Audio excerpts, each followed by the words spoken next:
Okay, in number 16, they give us the mean and the standard deviation. And even though I don't have to, I'll just draw a picture because it's way easier to see what you're looking at. So the mean's here in the middle. They tell us is 110. And then the standard deviation is 12. So let's say if I go one standard deviation above the mean, if my standard deviation one step is 12, so 110 plus 12 would put me at 122. So that'd be like plus 1 standard deviation. If I went 2 standard deviations above the mean, so 2 standard deviations, so that'd be plus 12 again. So that'd put me at 134. And same thing, I could go below the mean. So if I go 12 below the mean, so 1 standard deviation or minus 1 standard deviation. So minus 12, 110 minus 12 is 98. And if I wanted to go 2 standard deviations below the mean, that would be minus 12 again, so 86. So just sometimes nice to have a little frame of reference for what we're looking for. So when they talk about z-scores, this is what they're talking about, is that the mean is 0 standard deviations away. If I go plus 1, that would be a z-score of 1. 2 standard deviations above the mean. So it's literally just telling you a z-score of, say, -1 means 1 standard deviation below the mean. Now, do they always have to be whole numbers? No, you could go half a standard deviation above or below the mean. You could go 0.237, any amount. But these are what they're talking about when they say z-scores. Is if I see 2, it means 2 standard deviations above the mean. If I see -2 as a z-score, it means 2 standard deviations below the mean. Okay, so if you've seen the formula for z-scores, that's also all it's doing. It's saying, okay, you take your x value and subtract off the mean, so see if you're above or below the mean.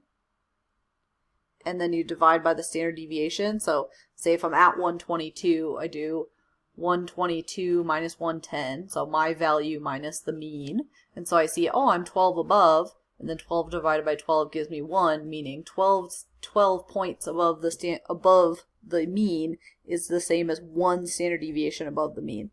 So if some of these fall right perfectly on these little things that I happen to have drawn, then that would work out really nicely because I don't have to calculate them. If some of them don't fall perfectly on these spots, then maybe I have to calculate them. Okay, so 98. 98 looks like it's already on here, right here. So 98 has a z-score of -1. Just so you can see the formula work, let's just come up with that one also.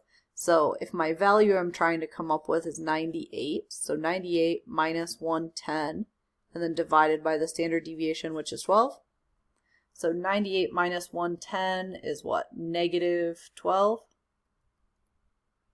And -12 divided by 12 gives us -1. So what it's saying is that 98 points is the same as 1 standard deviation below the mean, is what the negative tells you.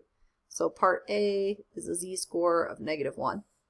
Okay, 110 is right on the mean, so it looks like that's a z-score of 0. It's not above or below at all. It's right on the mean.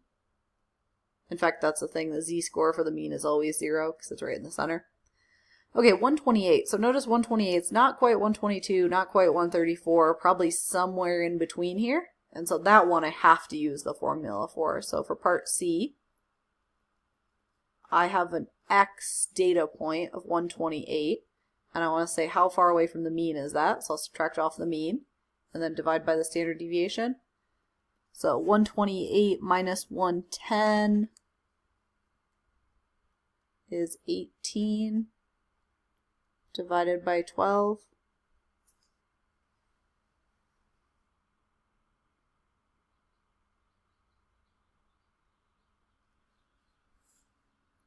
Is 1.5.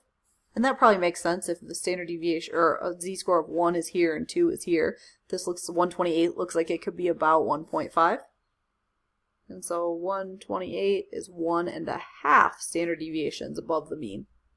Okay, and same thing, 71 doesn't look like it's going to fall on here. Also, you could go 3 standard deviations below the mean, but I can see 86 minus 12 still isn't 71, so I might as well not bother extending my drawing. So I'll just use the formula for this one too.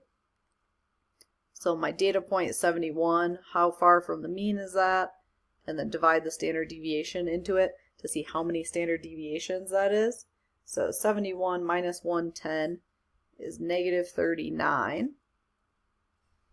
And negative 39 divided by 12 is negative 3.25. So that one is far below the mean. It's minus 3.25 standard deviations below the mean.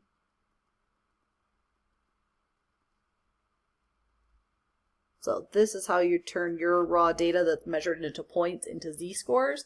And what z-scores mean is how many standard deviations above or below the mean you are.